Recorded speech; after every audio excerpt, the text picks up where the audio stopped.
பொறுத்துங்கண்ணா. நீங்கள் ஸ்கூல் டைமில் வந்துட்டு இந்த வேலை பார்த்துக்கிட்டு இருக்கீங்களா?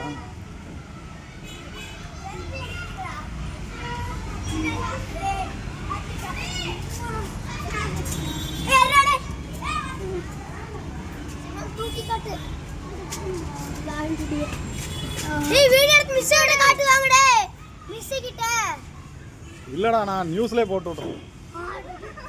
உங்களுக்கு நியூஸ்லேயே போட்டு விட்டுறேன்னா ஏன்டா வந்தால் ஸ்கூலில் படிக்கிறதுக்கு இல்லாமல் உங்களுக்கு பூசாரி வேலையெல்லாம் பார்த்துக்கிட்டு இருக்கீங்களா?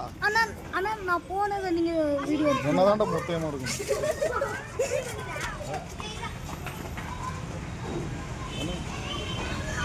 பண்ணுங்கடா. என்னன்னா வேலை வரும் எடுத்து யூடியூப்ல போடுங்க, அப்புறம் எல்லாரும் பார்ப்பாங்க, லைக் பண்ணுவாங்க. லைக் பண்ணுவானுங்களா? செருப்புல அடிப்பானுங்களா அவங்களையெல்லாம்? செருப்புல அடிப்பாங்க. படிக்கிறதுக்கு உங்கள் அப்பா அம்மா கஷ்டப்பட்டு அனுப்புனா